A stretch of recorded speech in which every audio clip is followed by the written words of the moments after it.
got you. That's you.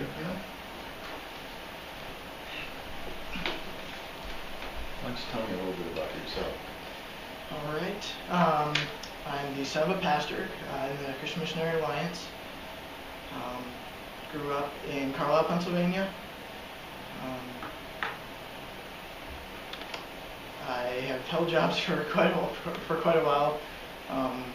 I mowed the church lawn growing up.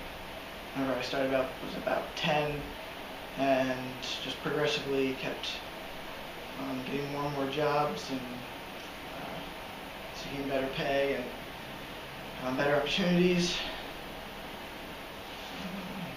So yeah. Okay. Do you speak any foreign languages? In high school, I took French, and I went on a missions trip and got to use some of my French skills overseas, which was really good, using it in context and using it with the people. And in college, I took 2 years of French also.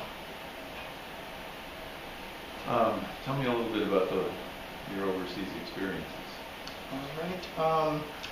I've only been overseas once. I went to Burkina Faso on a missions trip, and during those 2 weeks, the first part of the week we went out into the bush, and we built pig pens for pastors as kind of a way of subsistence and sustainability for them. It was also a good encouragement.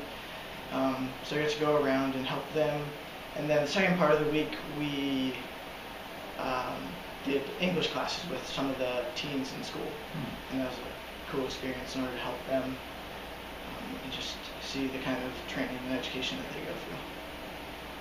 What would you say in that experience challenged you the most, and what delighted you the most? Probably the hardest thing was seeing how they see outsiders and they immediately want to come to the United States, and they want you to take them back so that they have even more opportunities than what they currently have, and just live the life that they believe Westerners live.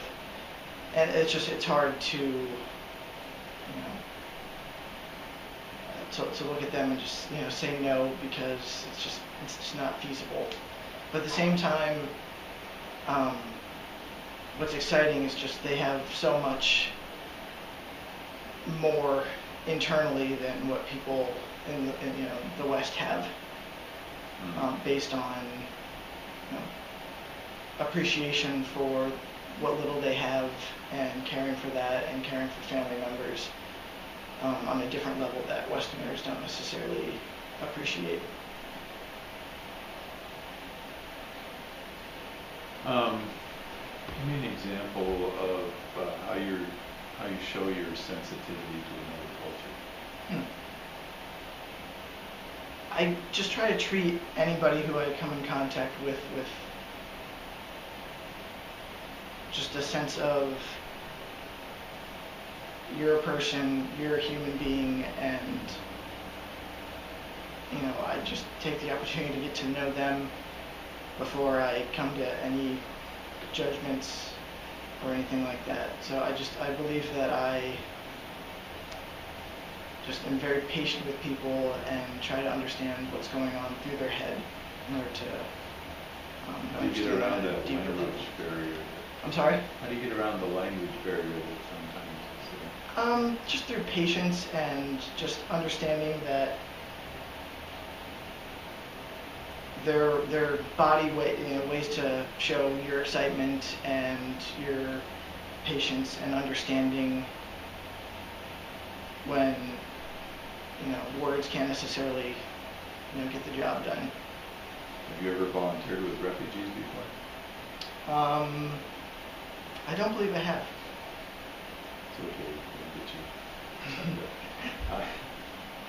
How about an example of a situation where you had expectations, but when you got there, everything was different than you expected? How do you adapt to something like that? I remember when I worked at Captain Robinson Sales, and there was just constant I worked with a lot of brides, and there's a lot of time where you would get to a job site and the bride would want something totally different than what she originally requested, just because she would see it and want something different. So you just have to, be happy and just do the best that you could to make her happy, even though your expectations are totally different. But at the same time, you have to hold still to, safety regulations and other stuff that is proper, even though a bride might not necessarily understand codes and stuff like that. Mm-hmm. Tell me what you think your greatest work skills are, what your weakness might be.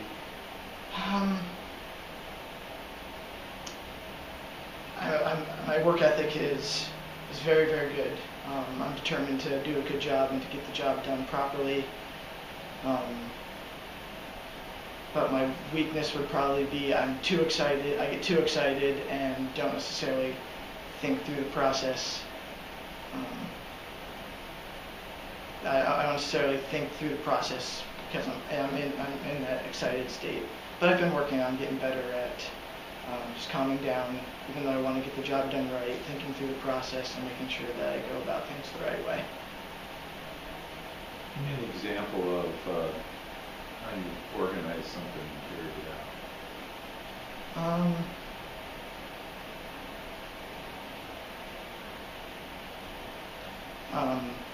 At Nyack College, I worked as the leader of the Intercultural Studies department, and there were constantly events and programs that we would put together and organize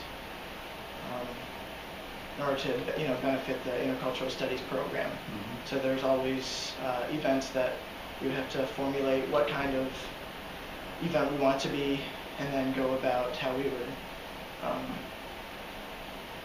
make sure that event comes off well. Any questions you have for me about Moline or about? Yes, I do. I was wondering what skills and experiences would make an ideal candidate. I think a lot of things that you've experienced help. We're looking for somebody who can work with refugees from a lot of different cultures. So being able to organize and help volunteers is a big part of this. Being able to keep all these little accounts of all these people coming in. And it's just it's a logistical kind of position. Right. I think I would have the social skills. I'm a very social person to succeed there, and also have the organizational and management skills that would be an asset. And my second question was, what have you personally enjoyed about being in this position, or the position that you're in? Well, since this is kind of a theoretical position, it's a little bit hard to tell you that, but I enjoy other cultures, and I really enjoy helping folks get their feet on the ground and introducing them to the world of Moline, which is unlike most places in the world. So, a big town a long ways from everywhere. So. Yeah, I'm surprised that it's 2.5 hours away from Chicago. Yeah. But it still has the diversity and big city aspect. Not much diversity in Moline. I mean, it's John Deere country, and it's very Midwest. It's almost 85% white. Yeah. And those folks we bring in probably add as much diversity as we get overseas. So. The board of Iowa. Well, it's nice to meet you, Matt. Yeah. Thank you. Appreciate it.